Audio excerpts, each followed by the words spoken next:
पिंकी के पति कमलेश की दुकान पर गांव का गुंडा जग्गू दादा आता है और धमकी देकर जाता है कि अगर उसने 1 लाख रुपए नहीं दिए तो वो दुकान तोड़ देगा। घर में सभी परेशान होते हैं। अरे सत्यानाश हो उस जग्गू का, अच्छा खासा लड़का था, पता नहीं क्यों गुंडागर्दी करने लगा, किसी की भी जमीन हड़प लेता है और अब हमारी दुकान के पीछे पड़ा है नास पीचा। मेरे तो कुछ भी समझ में नहीं आ रहा कि मैं क्या करूं। अरे बेटा, मैं तो कह रही हूँ कि 1 लाख रुपए दे दो और छुट्टी पाओ इस जग्गू दादा से। नहीं माँ, मेहनत की कमाई है, ऐसे कैसे दे दूं? मैं तो 1 रुपया भी नहीं देने वाला उसे। अरे पैसा तो दोबारा भी कमा लेंगे, पर जान है तो जहान है। नहीं पिताजी, मैं नहीं दूंगा पैसे, मैंने फैसला कर लिया है। पिंकी कमरे में आकर सोचने लगती है, मेरे पति के ऊपर ये कैसी मुसीबत आ गई है। हे भगवान, क्या करूं मैं? तभी उसे जादुई पत्थर से आवाज सुनाई देती है, दन दन दन दन दन दन, जो चाहे वो तू बन। अरे हाँ, मैं भी कितनी भुलक्कड़ हूँ, मेरे पास तो जादुई पत्थर है, पर मैं क्या करूं? जग्गू दादा तो बहुत बड़ा गुंडा है, उसका सामना मैं कैसे कर पाऊंगी? पर मुझे ये करना ही होगा। पिंकी प्लान बनाती है और उसे एक आइडिया आता है और वो आइडिया वो सबको बताती है।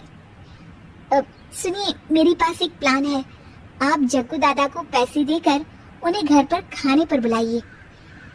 सब ये सुनकर दंग रह जाते हैं। लो और सुनो, अरे वो तुम्हारे दूर के चाचा नहीं है जिसको खाने पर बुलाया जाए, जग्गू दादा है, इस गांव में सबसे अमीर और 1 नंबर का गुंडा। ओफो सासू माँ, मैं जो कह रही हूँ वो करके तो देखिए। मैं आपको यकीन दिलाती हूँ कि कल के बाद जग्गू दादा हमें कभी परेशान नहीं करेगा।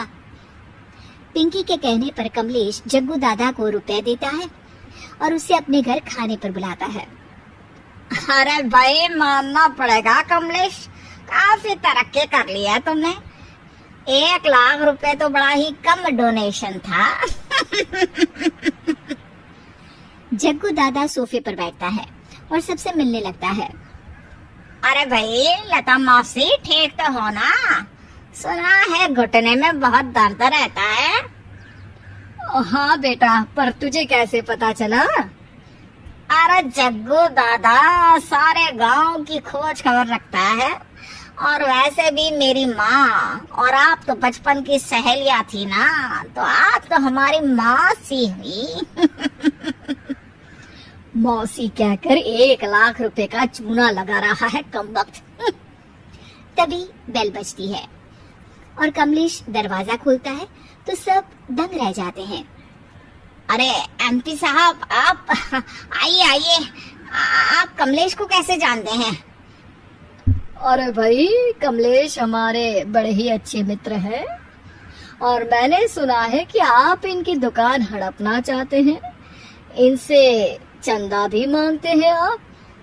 अरे एमपी जी, वो तो बस थोड़ा धंधे में मंदी चल रही थी तो गांव वालों से थोड़ी मदद मांग ली।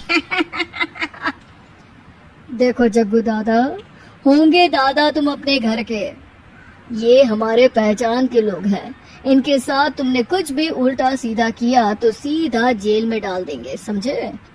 फिर वहाँ बाकी कैदियों से चंदा मांगते फिरोगे क्या? जग्गू घबरा जाता है और वहाँ से जाने लगता है। जी जी एमपी जी, समझ गए, हम चलते हैं, हमें माफ कर दो कमलेश बाबू। अरे बेटा, खाना तो खा लेता। अरे जग्गू दादा को भागता देख एमपी के रूप में बदली पिंकी हंसने लगती है और सब एमपी के पास आते हैं और उनका धन्यवाद करते हैं। आपको कैसे पता चला एमपी साहब कि जग्गू हमें परेशान कर रहा था?